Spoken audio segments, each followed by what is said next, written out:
The following is a special presentation of Tony Kurre Radio. Welcome back to the K4Wins. That's right, brothers. We got all of us but Kip. We're waiting on Kip. We've got some severe weather here in the Birmingham area, so hopefully he will join us. His power's been off. We get Kip Keefer down there, Executive Director, Chief Editor of the Las Vegas Sun out there in beautiful Las Vegas. To my left, depending on how you're looking at the screen, Gregory, who's been handicapping ball games for 4 decades. He's fantastic. He does both sides of the ball. And, of course, I'm Tony Kurre. I've been doing ESPN, worked up there for a little bit, and also doing sports radio with Aldo, Greco, Jay Barker, not to mention a horde of other great, wonderful athletes throughout my tenure. And we do a little show called K4Wins. We do a little handicapping show. By the way, I was just looking real quickly before we jump into the show. If you've had money on Texas Tech, Ohio State, Utah State, North Texas, San Diego State, or Western Kentucky, you are in the money this year, by the way. Texas Tech, 10-1 against the spread. Ohio State, 9-1 against the spread. And Utah State, North Texas, San Diego State, and Western Kentucky, all 9-2 against the spread. Have you been on those teams this year, Case? Definitely a handful of them. The one that surprises, the only one that surprises me is the last team you named, Western Kentucky. I didn't realize they were that good against the spread. I know that we still have to win this weekend to get to the Conference USA championship game. But yeah, certainly some of them. I feel like I jumped off, but Utah State over was like one of my favorite win totals. I think it was the biggest one I made in the Mountain West, maybe. I've been on North Texas quite a bit. Looks like they're in good position. So yeah, some of them have been on my side. We're going to start right off the bat here, and then I'm going to get to Kai in a second, right with the public money, because there's several games here. Of course, it is a rivalry weekend. The games just go on and on and on. It's a fantastic Friday. We normally don't have great games on Friday. Huge matchups on Friday. Huge matchups on Saturday. Public money, I'm assuming, on Alabama, A&M, Ole Miss, and Ohio State. How far off am I on those 4 games right now? Yeah, I'll do my usual disclaimer, and it's probably even more this week because with Thanksgiving week, I think people think about this stuff even later. I really don't think there's been a lot of money bet yet at all, but it's coming. I kind of wrote about the Ohio State game a little bit yesterday, and that's the one that jumped off to my mind. I think everyone's going to be on Ohio State, which honestly I'm a little bit worried about. I want more status on those receivers because I think this offense, they're kind of ordinary without Tate and Smith, so I wouldn't be jumping on that one. I think Ohio State for sure. I would agree Alabama. I can't remember the other ones. The only one where I'm kind of wishy-washy and not 100% sure is I've just heard a lot of people, even people that aren't, as ingrained in betting as me, talk about how they're worried about Ole Miss in this game with all the Lane Kiffin stuff going on. So I actually, and I could be wrong, again, there's still time to come. We'll see what happens.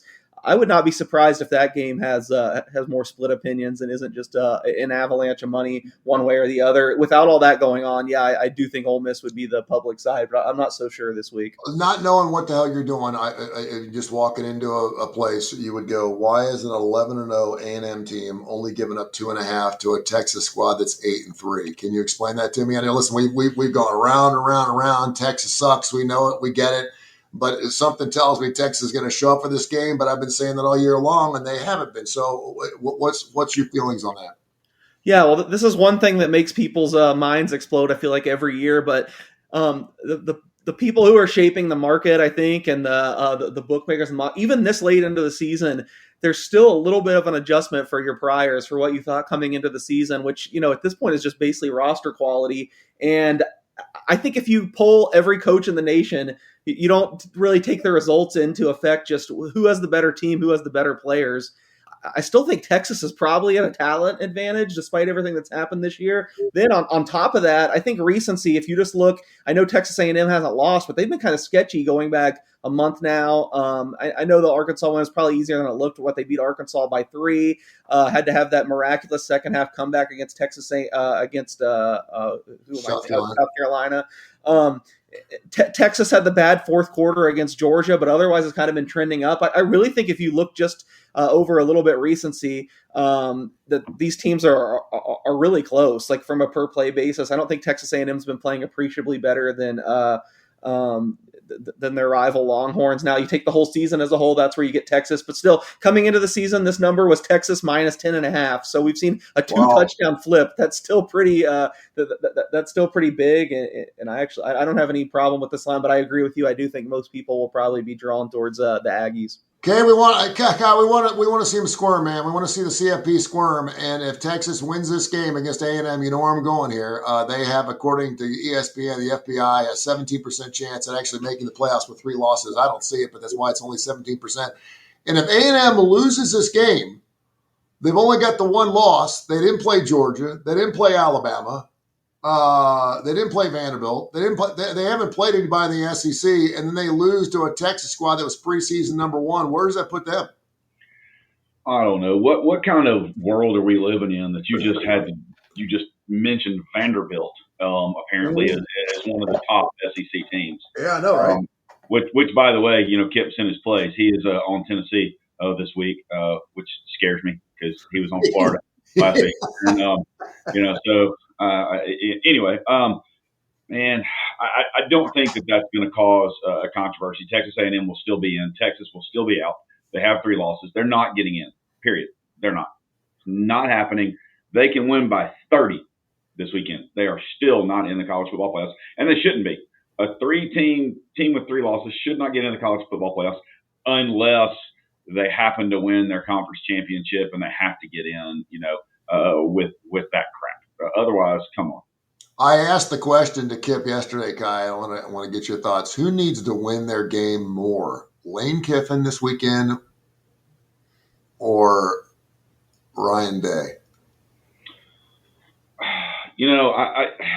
It's funny because it used to be that Auburn would beat Alabama, and Alabama fans wouldn't care if they won the national championship. Allegedly, Auburn fans like, yeah, we beat you. Alabama fans like, yeah, we won the national championship. One of their 37 claimed national championships. So, it just depends. But I have some Ohio State friends, which it actually hurts me to say those words. And they want to beat Michigan. They despise Michigan. And honestly, Lane Kiffin's ticket's already punched to whatever he's going to do. So I'm going to go Ryan Day all day and twice on Sunday. He's lost 4 in a row. Case feel the same way. The only thing is, if Ohio State loses, they're still in. I mean, they're in. If Lane Kiffin loses, they're out. There's a good shot they're out. But his check is cashed. It's in his pocket. Let's be honest. He knows what he's going to do. And by the way, it's Florida, not LSU, right? Because everyone keeps telling me he's going to LSU. I'm like, no, he's going to Florida. They're like, are you sure? I had this debate. It's Florida, right? I've kind of heard the rumor mill flip, and LSU just threw so much money that now it's LSU. I heard $90 million. Yeah, so who knows? We'll all see. But I think right now, if you're giving me even odds on all of them, I would take LSU. And a week ago at this point, I would have been on Florida. I totally agree with what Kai said. You think LSU? You think he's going to go to LSU?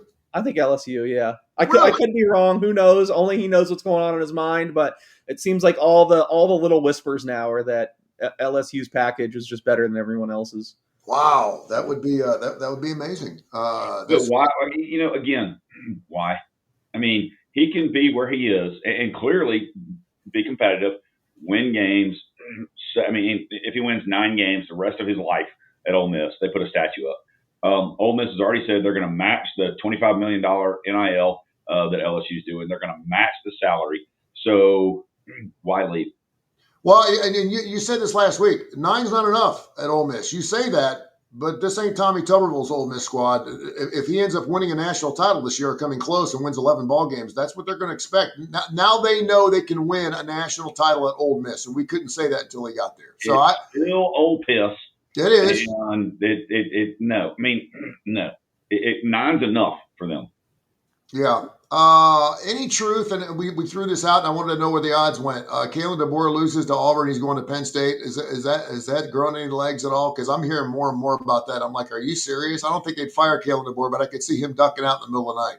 Yeah, no, I'm surprised of how much I've heard about it. I think we talked about it a week ago when I mentioned the odds. I haven't gotten any updated from it, but yeah, he was the big crasher in the Penn State odds. And then I heard more and more people talking about it. People usually somewhat in the know that I still don't know if there's anything legitimate to it there, but I think it's pretty safe to say they at least reached out and maybe gauge his interest. And I don't know, you guys would know a lot better than me being there. Maybe the fit hasn't been great at Alabama. Maybe there's parts of the job he doesn't like. I'm really just kind of recklessly speculating. I have no idea, but it's certainly something people are talking about. And I don't, it doesn't mean he's leaving, but I do think it's probably coming from somewhere. There's got to be something going on there, even if there's no chance he's leaving. Maybe that they reached out, or maybe he is interested. I don't know. There is some smoke going on there, Kai. And it's funny because that line's 5.5. That is a smelly fish. That there is no doubt that the public money's on there. You look at Alabama; they knocked off 4 or 5 top 25 teams in a row. I know they had the Lucky Horse show going. Of course, that Oklahoma game comes, and there's no way they're going to lose Oklahoma again. Not after what Oklahoma did to them last year, knocking them out of the playoffs. Oh, look, they came in 23-21. They have the ball. They have a chance to win the game, and they lose. And here's Alabama going, and you brought it up every single week. Crazy shit happens at Auburn. Absolutely, and night game now, and the craziest. I mean, hell, think about it. 2 years ago when Alabama actually won the game, when they convert a 4th and 31 against one of the worst defensive play calls in the history of the world by Auburn, and I don't know. And I know it's rivalry week and that changes things, but I guess Daniels is going to come back and start at quarterback for Auburn, which, by the way, has anybody had a greater young season and then been completely forgotten 2 years later than Jalen Daniels at Kansas? I mean, he was the absolute shit early on in his career, and nobody says, I don't even know if we went to Kansas and watched their sports station at night if they're talking about him. But I digress. It is interesting to note that Alabama has won 5 in a row in this series, which is nothing to sneeze at. And the other thing is, and I was sitting there trying to find some type of trend. There's absolutely no trend. People are like, you throw the record books out the window, blah, blah, blah, blah. I hear that garbage every. They're 4-4 against the spread, 4-4 over under. I mean, there's absolutely no way if you're a trend kind of guy, there's absolutely no trend to this game at all. It's just that every time they play down at Auburn, something really, really strange happens. And that 5.5 case is just a really weird line. If I could get it at 7, I'd take it all day long. You take Auburn at 7? Mm-hmm. Yeah. I wouldn't disagree there. I've kind of been consistent with this. I just know this line's been up for a while. I mean, this line's about right where I would make it. Ultimately, in my column, you can check it out at LasVegasSun.com where I pick every game. I ended up picking Alabama, but it was just a guess. I have no interest in actually betting it. Auburn scares me. I mean, but their extremes are just so you could see it going so far in either direction. I mean, I feel like now they have been a little more inventive on offense. They have these new pieces they're working in, so they could have some packages that you feel like could really bust the game open. But then again, I mean, ever since he's played for the last 3 years or whatever, Ashton Daniels, who I would want to be starting at quarterback, no doubt, but he's so boom or bust. I think we've seen it even at Auburn this year. Didn't he had one awful start? Looks good. Another one. Ultimately, I just feel like there's a trust factor with Kalen DeBoer, with Ty Simpson, and with the Alabama defense that I don't really have with Auburn. I feel like Auburn's more of a grab bag. We don't know what we're going to get. So not one I would bet, certainly. It would probably need to get to the other extreme. It'd probably need to get to 3 for me to be interested in Alabama, and I agree with you. Maybe at 7, I'd be Auburn, but I'd probably still pass then. I'd probably want 7.5. Pretty clearly not going to get there. And just finally kind of came out of left field, but to respond to what Kai said, since it's my alma mater, Jalen Daniels will always have that moment. I think after 3 or 4 weeks, his freshman year, 3 or 4 years ago, he was 12-1 to win the Heisman, looked amazing. Disappointing his career turned out the way it was, but I really just think it's the back injuries.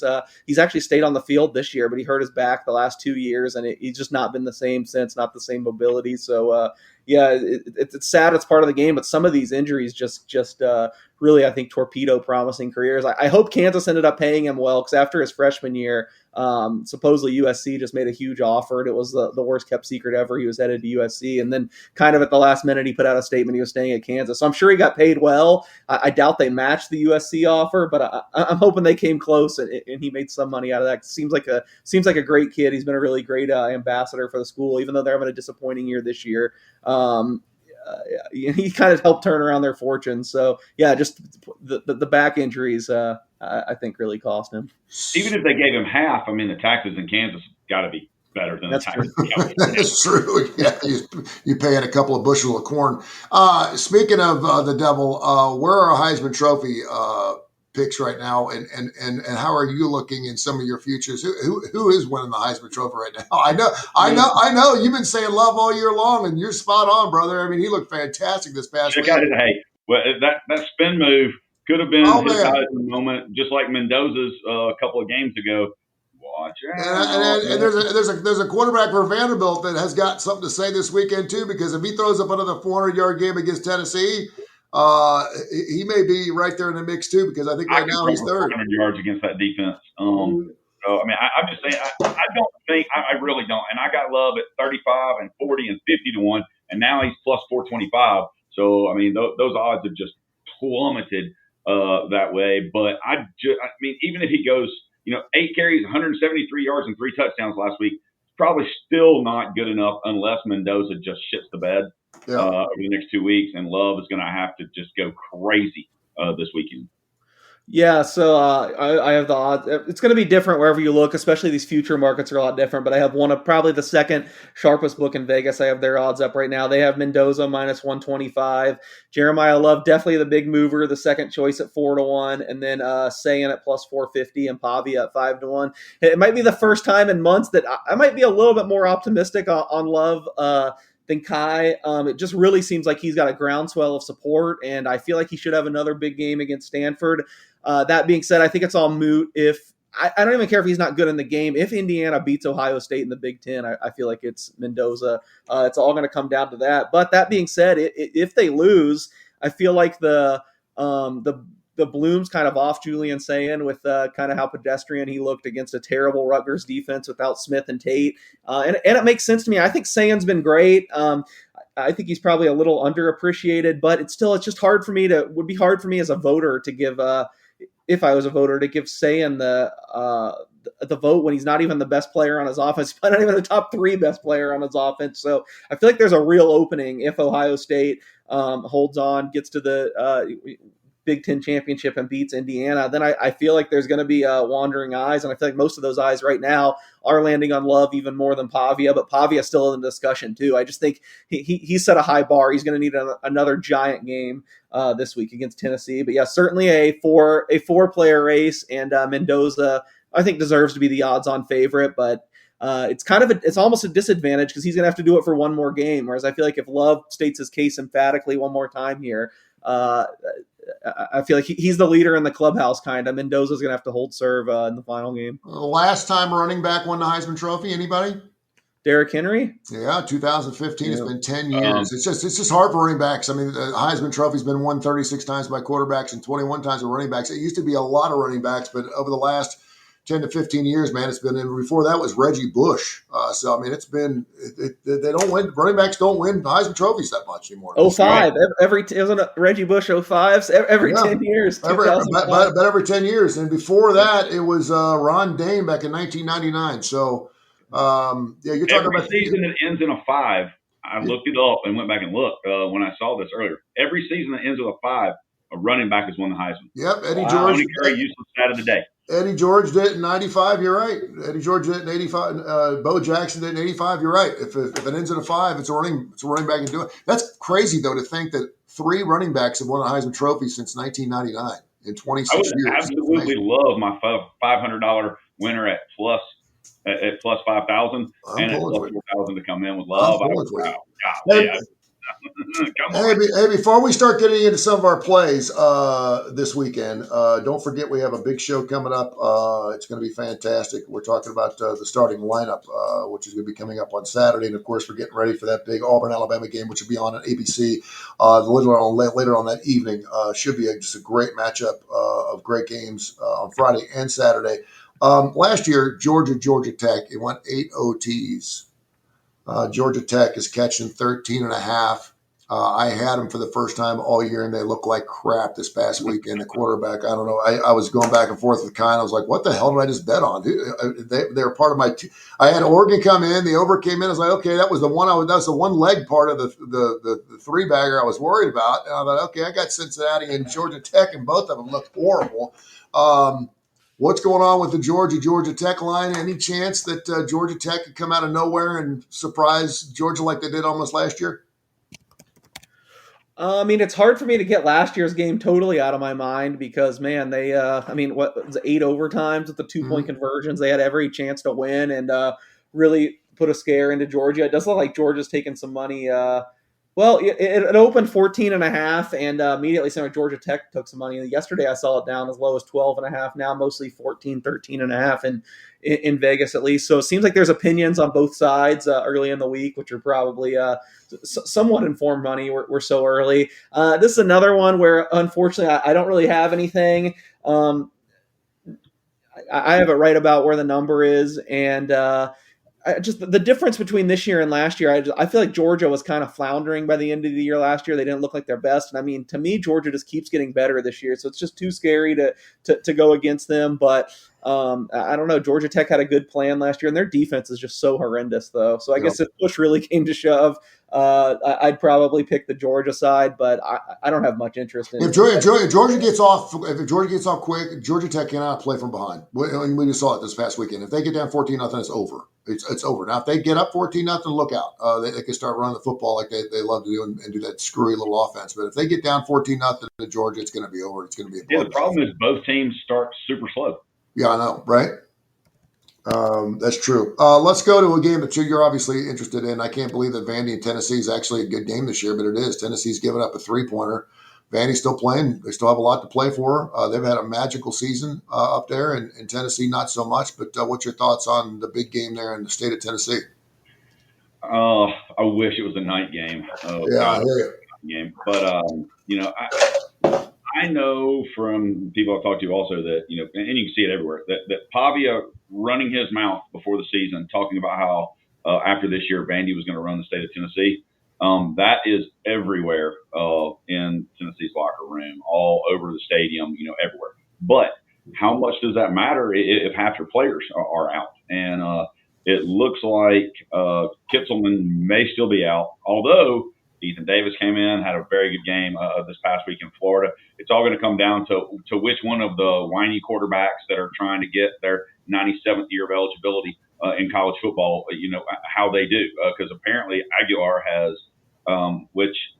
just for the record, Tennessee fans are feeling so disrespected by ESPN because Kirk Herbstreit called him Jerry Aguilar like 7 times during the game Saturday night. And I've seen it brought up, and I'm like, come on. Anyway. Kevin DeBoer.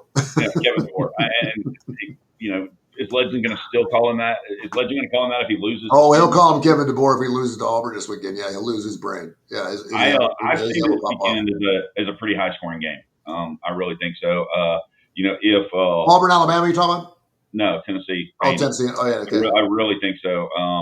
Tennessee's defense, I mean, they shut down Florida, but Florida really shut down themselves.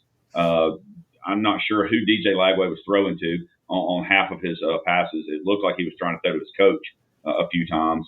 And it was great. I mean, it's the second time in my life Tennessee's won at Florida. So that was great. But I do think it makes Candy's season if they win in Knoxville, without a shadow of a doubt. And I actually think it probably ruins the season Tennessee has had. And everybody's down. They've got 3 losses, but I mean, they've lost to 3 pretty good teams, and they have dealt with as many or more injuries than anybody in the country, especially to their defensive line. I just see this game, first one to 40 wins. They've been banged up all year long. Another interesting game too that I'm loving to get Case's idea on this because he's a lot closer to this game than we are. But Oregon, Dan Lanning was all over ESPN. He's been all over ESPN. He's been everywhere. He loves Oregon. He's never leaving Oregon. I love him. I think he's fantastic. And he's only given up 6.5 to the Washington Huskies. Any chance Washington can pull up the upset? Yeah, I think there's a good chance. I will say I love Dan Lanning too. I think all of us are on the same page on this show, and I think people should be scared because this is like supposed to be a rebuilding year. They just have so many young guys, and look how good they are. I mean, if you watch them, I feel like they are one of the teams in the nation that just jump off the TV. They look so much faster than everyone. And injuries.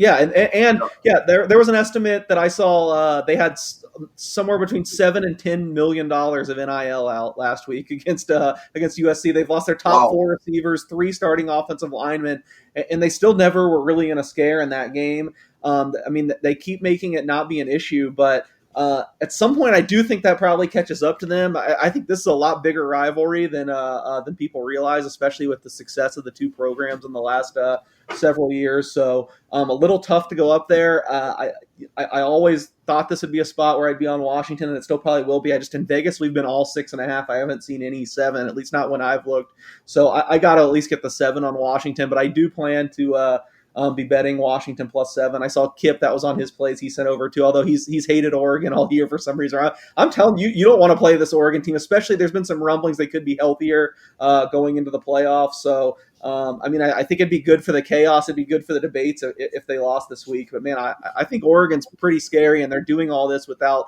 such a big chunk of their team.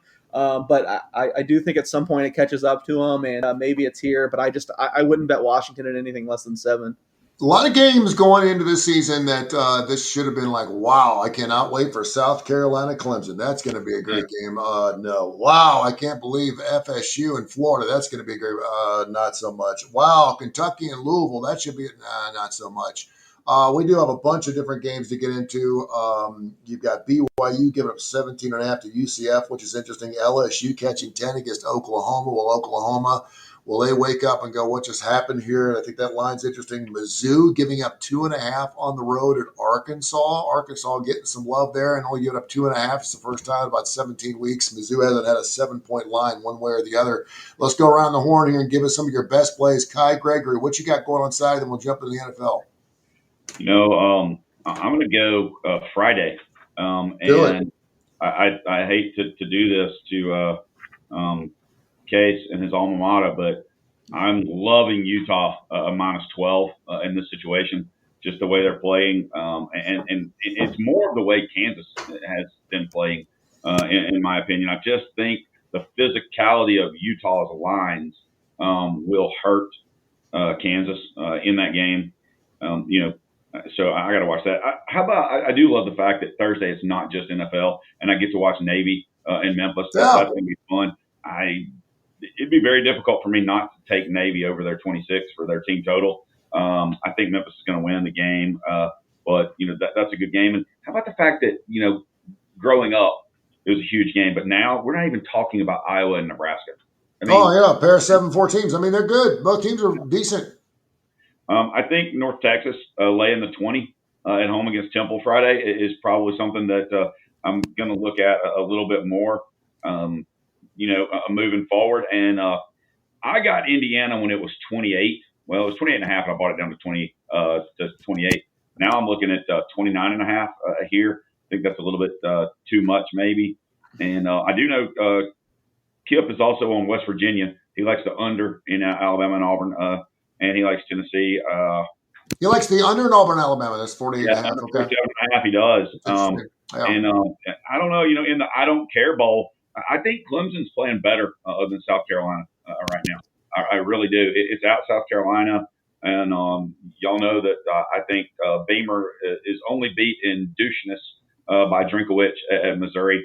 But I would love to see Arkansas pull that game out. He should have been fired in the game when he's up 30-3. That was inexcusable. That was just if he wins that game, it's at least he's got something he can hang his hat on. But he's had a horrible season. I had that team actually going to the playoffs. I can't believe it. But yeah, they're absolutely horrible. Another interesting game, I think it's kind of interesting case. We'll get to some of your plays. James Madison gave it 22.5 to Coastal Carolina. I was on that Coastal Carolina bandwagon there a couple of years ago, man. They were like 8-2 against the spread. Like every year they were coming out of nowhere, and it was always inside the spread. Now they're catching 22.5. I can't remember the last time Coastal Carolina was catching that many points. And of course, James Madison, we had it on the show last week. Washington State gets inside that number, gets it done. Catching 13.5 against the president. Who you got this weekend? I don't have anything on that game. It looks like I did make it a little bit lower, but it's kind of so I'm guessing I probably put Coastal Carolina in my column. But some of the numbers, it's a little sketchy at this time of the year because you don't know what these team states are. I mean, a lot of the really bottom feeder teams are checked out. And the kids are looking for their next spot. So that's one. I'm not even sure who I picked, but I wouldn't be rushing to bet either way. And with that being said, Is SEC is James still playing for a spot, by the way? I mean, is there still an outside shot? I would love to see them make it in just because I think it's an amazing story. They've got the one loss, but I mean, right now, obviously, they're not in the CFP. But yeah, I'd say outside shot is the right way to characterize it. I wouldn't totally put them out, but it just seems like it's going to be the AAC winner. So I don't know. They'd probably need some chaos to happen, some more of these teams to lose, and someone bizarre win the AAC. So they're not drawing dead, but they're not looking great either. Yeah. All right, go ahead. What else you got? Yeah, well, you mentioned the SEC game that a couple SEC games I have some interest in. I'd bet Missouri -2. It's only 2.5 now. That's fine. I just thought all the things I talked about checking out, not sure if it's the same team. I think the only reason this line is depressed is because Arkansas still looks pretty decent from a season-long perspective, but I think things have really gone south in the last few weeks. I know they had one competitive performance, 2 weeks ago. They covered against whoever they played, but the Texas game was just a debacle. They've been awful on defense the entire year, and now the offense really isn't doing much either, which I think is probably maybe it's just the Petrino experience in a nutshell. I know I've talked about it before on this show, but I think Petrino's biggest problems is he's good when he first goes places, and then by the end, it's just a complete dumpster fire. And usually that's over a course of many years, but I think now that he knows he's not staying there, I don't necessarily think that they're going to have the greatest week of preparation. And I mean, Mizzou trotted Prabula out there, probably not 100% last week, and they still played pretty decently. I know they lost by 11, but I feel like he's going to be healthier with another week to go. So I'm just the trajectory of these two programs. I thought less than 3 was kind of a discount on Missouri, so I took Missouri. And the other SEC game, probably the most recent thing I just bet because I was waiting for a number and it came across in Las Vegas. I know this one will be super unpopular, but I just think both these offenses have been so bad recently. Can't move the ball, and both defenses so good. I don't see a double-digit margin in this LSU-Oklahoma game. So I was waiting for a 10.5. I got it. I just bet LSU plus 10.5. Not necessarily saying they're going to win outright or whatever, but I mean, it's just like pulling teeth watching either of these offenses. Is this the week Oklahoma breaks back out again and looks like they did during the first 3 weeks? I mean, I'm not sure. We have a big sample size now where they've just struggled to move the ball. They've found ways to get it done. I mean, I'm still a big Oklahoma fan. I have an Oklahoma playoff ticket that I'm hoping to cash. I think it has a better chance than the James Madison one. But so I wasn't thinking about this as a hedge, but maybe it kind of works at a hedge. That's what I just bet LSU. Hey, Case, I got a question for you. And you'll probably know these odds, but has anybody hurt their draft stock more coming back than Nussmeier at LSU? Oh, I was trying to think. There might be like one or two. I feel like there's a lot of guys this year that fell off, but yeah, he's certainly he's certainly up there with a bullet. It did not help. I'm assuming he'll be somewhere else next year. I doubt he stays at LSU with the new coach, but maybe he can do some repair. But yeah, I don't think it's. I certainly don't think his. I mean, coming into the year, he was one of the guys in the conversation for the top pick, and that has not happened, obviously. All right, now Niners got it done last night. Let's go with some NFL here. Lions, Packers, Chiefs, Cowboys is really interesting. All of a sudden, the Cowboys are on the hunt. They're 5-5. They get a big victory after being down 21-0. Cincinnati Ravens, which is now kind of interesting because Burrow may be back. They're catching 7 at the Ravens. Bills, Steelers, and I had to see something. I was watching ESPN this morning. And I know that you're Indiana Jones all day long, and they went through. They're calling them a farce, if you will. Their victories this year: Miami, Denver, Tennessee twice, Las Vegas, Arizona, and Atlanta. Those are the victories for the Indianapolis Colts. So they're basically saying, yeah, they're winning football games, but look who they're beating. And to me, it's like a win's a win's a win. They're getting it done. I'm not sure what they are against the spread so far. They did beat the Chargers, by the way, the LACs. So you got to give them some credit for that as well. But let's get into some NFL action, Kyle. What's been jumping out at you? Of course, we get into week 15 already. I can't believe we're getting near the nitty-gritty near the end of the season already. We get about 5 or 6 games to go. Even as I'll say this, looking at it right away, public's going to jump all over Kansas City's team total, 27.5 over, probably take this game over because of how bad Dallas' defense is. Well, Dallas' defense is not as bad as everybody thinks. Now, they were horrendous in the beginning of the year, but they've really come on late, especially stopping the run in my opinion, they pretty much shut down Saquon Barkley after the first quarter for sure. Although I do believe that Philly kind of just said, "Here you go, have this game. We don't really care." I'm not sure if the NFL told them to do that or what, because that game was just horrendous. Thanksgiving Day, you got to sit around and watch football, right? So Absolutely. we got to go with those. And I mean, Detroit was, what was it, like 30 years in a row lost on Thanksgiving. And now they're getting a Green Bay team in that's probably not going to have Jacobs. Their stud tight end, that I can't remember his name, that just killed everybody, is out. Jordan Love has not looked good, in my opinion, in the past month. But Detroit, wow, they missed their OC, who is making Chicago look like winners and winning games, especially now that they've got Caleb Williams actually not in the shotgun all the time and actually running some play action, which is what Detroit was great at last year, and I think it's gotten away from too much this year, especially with how incredible Jahmyr Gibbs, sorry. 55 points, by the way, in fantasy. Just 4 points away from a record, by the way. That was crazy numbers for him. But I'm absolutely going to lay the 4.5 Sunday with Indiana Jones because Houston is another one of those not great teams. It's not like it's just him. Now, he looks a lot better than he did.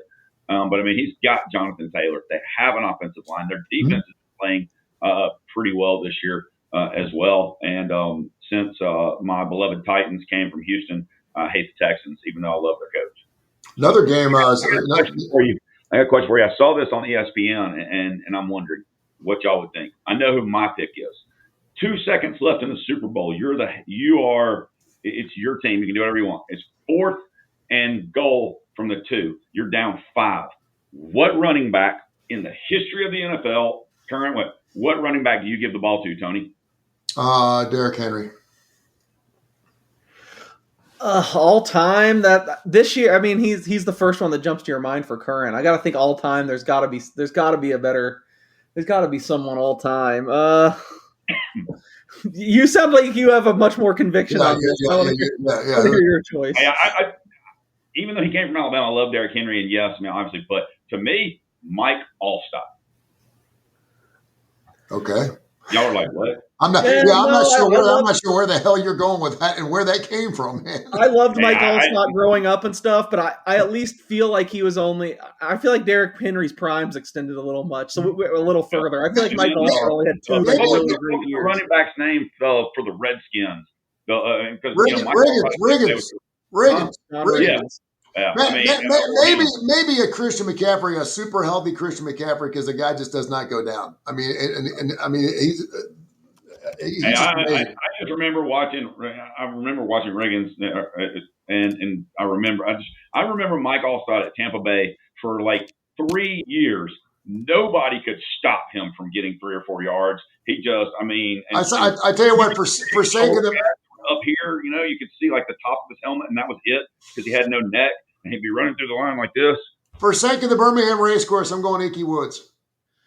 I love seeing that Ickey Woods. I love seeing that Ickey shuffle on those Birmingham racecourse casino commercials. Hey, by the way, I want to make sure we get his plays. Give me Kip's Saturday plays again, and give me his Sunday plays if he has them, because we've been kind of peppering those throughout the show, and I want to make sure that everyone knows exactly what he's going with, because when he gets hot, he's hot. He's got Wisconsin, West Virginia, Tennessee, Washington, Northwestern, and the Alabama under 47.5. And is there any NFL action? That's it. He said his primary first glance teams is what he said. Primary first glance teams. And I will assume that he's sticking with A&M, Alabama, Georgia, Ole Miss, Oklahoma, Ohio State, Indiana, Oregon, Texas Tech, BYU, Miami, and Notre Dame as his top 12 teams. That's what he had last week, and nothing really changed. Everyone won going this past week. So if anything changed, Texas up there, brother, and we'll get you in there. And in Kip's honor, Texas sucks, and the Big Ten is overrated. Yeah, and we had a really interesting conversation yesterday on the Keefer and Kurre show. He actually said, I want to talk to some college football because there's so many games early, and we wanted to make sure that people could listen to our shows and the way we tape the starting lineup. He did say he would not be surprised at all if Texas wins this weekend. I mean, I'm like, I know that Texas sucks, and I'm not sure how you could pick Texas if you say Texas sucks. But that line at 2.5, I'm not sure why he went that way, but he hemmed and hawed a little bit. So we'll see what happens. I was kind of hoping they were going to get Georgia's best, and they did, just to go ahead and stick it into space. But he was right on that one too. So as long as he says Texas sucks, they lose. So maybe I should just play A&M and be happy with it. Just be done with it. You've been right all year. Yeah, I haven't bet it, so you can take my confidence for what it is there. I would need a 3 still, but I think if you put a gun to my head right now and said who's the winner, I'm leaning Texas too. It'd make their season. Well, it wouldn't really make their season because they're not going to make the playoffs. It's a lot of weird stuff's got to happen for them to even get a sniff into the playoffs. I do think I still think they're one of the top 12 teams in the country. No one wants to play them. If you're a team that no one wants to play, no one wants to play Texas. But what do I know? To follow up on our last thing, the guy that came to my mind when I was thinking Jerome Bettis. The boss. And actually, while you guys are talking, I just fed it into something that's changed this football season too. I'm using a lot of AI to simplify some tasks and stuff. So my Chat GPT, I feel like I have real well calibrated on sports. It knows what I'm looking for, and I gave it our scenario, and it agreed Derrick Henry's the clear choice now. But it says top 10 overall. It has a clear number 1, someone we haven't mentioned. And Raiders fans are probably upset with me. Marcus Allen, it says, is who it would go with our scenario. Marcus Allen 1, Jerome Bettis 2, Mike Allstott 3. I got to be honest, I was a Buccaneers fan and loved Mike Allstott. I'm a little surprised he's that high. John Riggins 4. So we were really close on at least what my Chat GPT model spit out. We named 3 of the top 4. Or did your AI hear us talking, and so it put them in there? That's possible too. Marshawn Lynch 5, interesting enough, which is even funnier, giving Pete Carroll's history. Yeah. It's just strange to see Marcus Allen, because Marcus Allen's just not big. I mean, you don't think of him. I don't. Well, no one said Barry Sanders. No one said Barry Sanders. I mean, Barry Sanders. What happened to him? I do have to. Backwards to the 30 though before he tried to score. Yeah, I do have to defend my computer friend a little bit. It did kind of reference that in the description it gave me for Marcus Allen. It said very quietly the most efficient goal line or short yardage runner ever. Most people don't remember him this way, but elite vision, 0 wasted steps, and arguably the best instincts of any running back ever at the line of scrimmage. The Raiders and Chiefs both built full goal line packages around him. Damn that AI! Did anybody ever go over the top better than Bo or Herschel? That's true too. That's true too. But yeah, I think we have some good options. I think we can all agree. I think we came up with some good. Yeah, they're all great running backs. That's for sure. Hey, I'm gonna tell you what though, and I know whether we're done with NFL or not. If I'm the casual observer, golly, and we haven't talked about it on here. The freaking college basketball season is going to be so incredible, and I love the fact that who knows, in 5 years we'll probably let 200 teams in the tournament. It was funny. I was watching, I watched some of Game Day the other day, and watching Nick Saban talk about, 12 teams isn't enough, 16 teams isn't enough. He's like, hell, the NCAA tournament has 64, 68 teams. Why don't we just let 64 teams in the playoffs, play 3 regular season games, and, just keep going. But college basketball, and if you're an Alabama fan going into the season and you want to bet on Alabama games, which all Alabama fans do, go and see if you're playing a physical team or if they have any height at all, because Alabama cannot rebound. Well, real quick to make an argument too for more teams in college basketball in all the major sports, it's by far the least number of teams that make it postseason. It's like 17%, because you got over 300 teams that can play college hoops. Mark Ingram, who's a friend of mine, the AD, he's pushing to double it. They want to go to 128. I don't have a problem with that, just because it's good for everybody. Everyone gets a chance to play. You're adding one more game. It's more money for everybody. But they're definitely going to add some more teams. They just don't know how many more they're going to add. But they got to get the 16 thing done first in college football. They've got 18 tournaments now, so if you don't make the 68 field, you go play in the NIT or the CBI. You know why? Because we don't have 128 teams in. That's why we're playing all these other tournaments, because there's $1 million tournaments, the CBIs, all kinds of things. And teams like that. They want to continue to play. They get more practices that way. It's great for recruiting. So you know why, Tony? Because you know why? Because teams want to go be number 69. They want to win the NIT and be 69. They want to. You know what? They want to hang that banner that they went to the NIT finals. Is what they want to do. I know, isn't it pathetic? All right, let's talk some college hoops or some NHL or whatever. We got a few minutes left here. You guys want to jump into whatever you want to get into? Anything else that is grabbing your bones here? Getting ready for a big. By the way, we're very very thankful for the hundreds and thousands of folks that we have normally about 3,000 or 4,000 people that listen on Tony Kurre Radio. Greatly appreciate everyone listening to our show, and we wish you could be on every single day of the week. We're on Tuesdays and Fridays at 10 o'clock Central. And thanks. We're very thankful to Duncan Dad and, of course, Angel and the entire crew at Coastal for letting us be part of their family and partnering up with us. We really appreciate the opportunity to come on their radio station and do our thing. We're very, very thankful for that. But anything else kind of grabbing you here? It's the holidays. I don't have really anything left. If you guys got anything else you want to jump into, what you got? Players era here in Vegas. It's been fun. The second day of group play today. Kai and I are just a lot on the same wavelength today. I will say, tread lightly on this. This was not a big bet for me, but there's one thing that just jumped out to me about the matchup, the game I'll be at later tonight, UNLV against Alabama. UNLV's been not very good, but a great rebounding team. I mean, they just mauled whoever, St. Joe's. I think they beat like 15 last week, and they had like 60 rebounds. Alabama can't rebound at all. So I took a little bit of taste of UNLV plus 13.5. Again, nothing, no stone cold lock or anything, but it's funny. I was just thinking about Alabama's rebounding woes. I was doing my college basketball numbers before I went to sleep last night, and that's what ultimately pushed me over the edge to bet just a little bit of UNLV at the huge number. I made it 11.5, so not like there's some huge delta there, but I do think at the big number I lean UNLV a little bit. This is just, and I know I was on Alabama against St. John's. I think I gave it out on this show. But yeah, this is like personnel wise, probably my least favorite Alabama team I can remember in Oates' tenure. I still think they're getting it done. I think Phylon's incredible, and Wrightsell's not playing again in the players era is another thing. I think you downgrade their power rating a little bit. I wish I got to the window with Gonzaga last night because I definitely leaned that way, but ultimately didn't do it. And you saw Gonzaga cruise in that game. Still really high on Gonzaga. That was a team I talked about the last time we talked about college basketball. I think people that were expecting them to take a dip this year, I think they can beat anyone. Some other players era stuff. I only bet 2 other games today, but one of them pretty ugly. I bet San Diego State plus 2.5 in the players era against Oregon. They lost by like 40 yesterday to Michigan, and Tony's old friend Yak. I don't even know how to say his name. Yaxel, whatever his name is. Yeah. Michigan just crushed them yesterday, but I think they'll have. Dude, he looks so good for them, man. I mean, Michigan's another scary team if they put it all together. It's been a kind of a clunky fit lately. I think they had not covered like their 3 games in a row till last night, but they broke out. I just don't like this Oregon team. I think this is more of a pick 'em.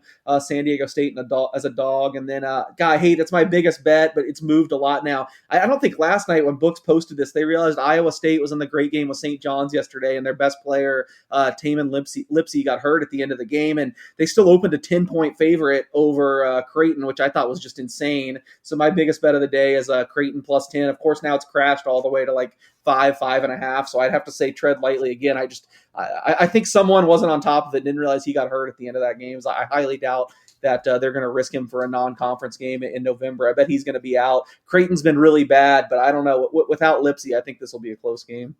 Guy, you got anything else you want to add?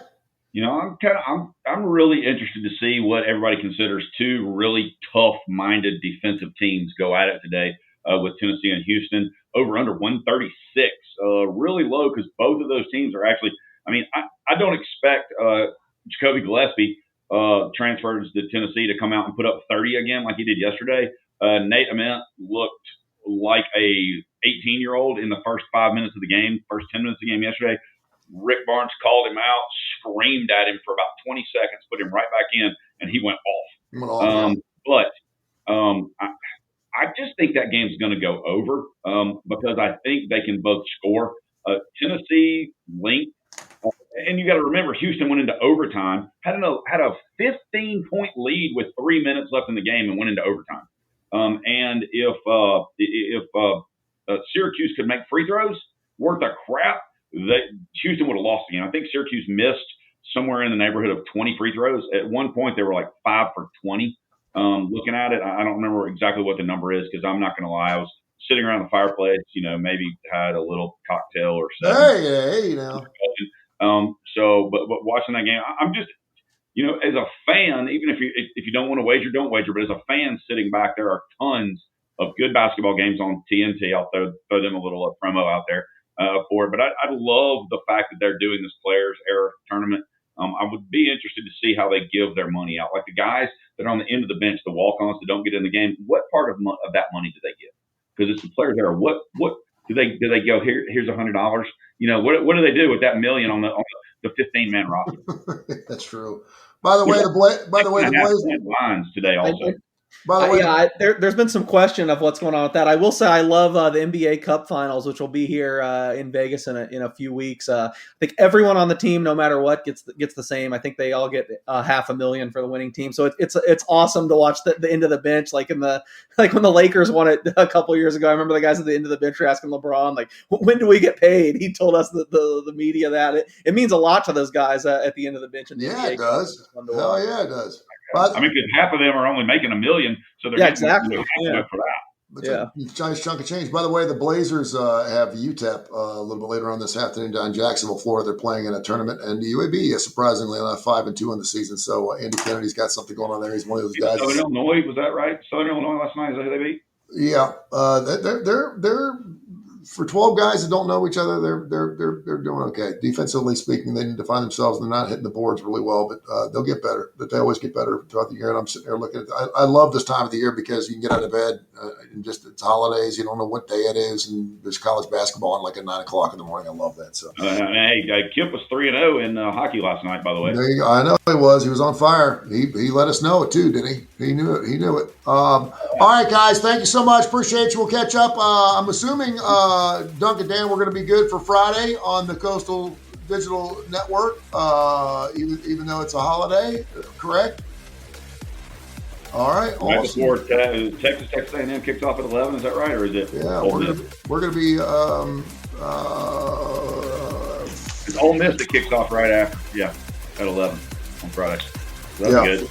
Yeah, no, it's going to be great. We're going to have to make sure the TV's on while we're doing the show. We're all going to be watching TV while we do the show. It's going to be great. It should be very entertaining. All right, gentlemen. Appreciate you guys. I appreciate you, and we'll catch up on Friday, 10 o'clock Central Time. Thank you. Have a happy Thanksgiving. You too, man. Hey, thank you. You too. This has been a special presentation of Tony Curry Radio.